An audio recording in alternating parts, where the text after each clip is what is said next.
Hi, this is John of Art here at SICOGON. This is the interim terminal of the airport, which is opening soon, and we are doing the mural right now. I have a word for you, which is TAAS. TAAS means high. It also means tall. So we're doing this mural, which is about 10 meters high.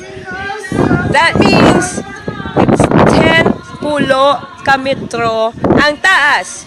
So let's go up there and see what it feels like to be so high up there. Dito sa babaw. Babaw means up or ibabaw. But in short, babaw will just do. Wara is wearing the safety, what's this called? Safety S.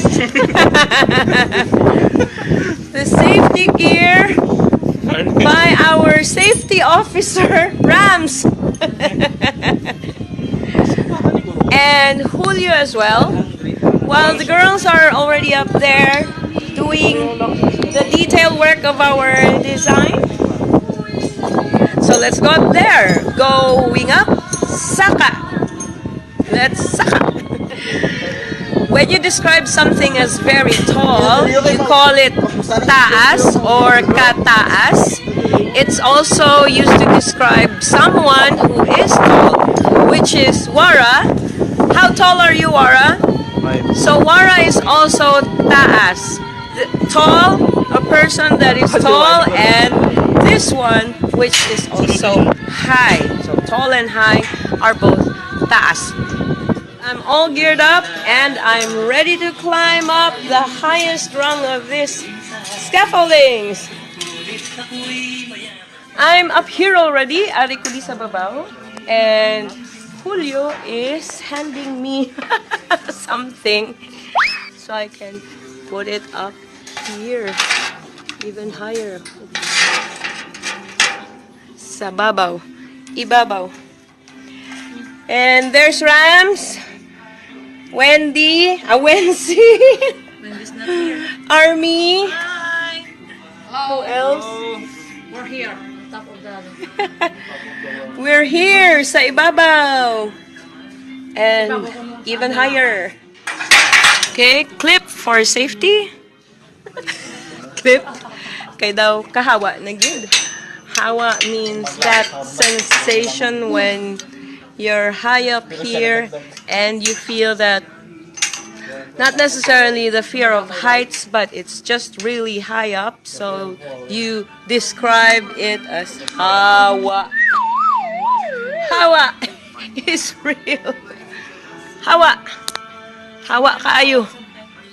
I'm here now at the top floor. What is this? The third level? Fourth level.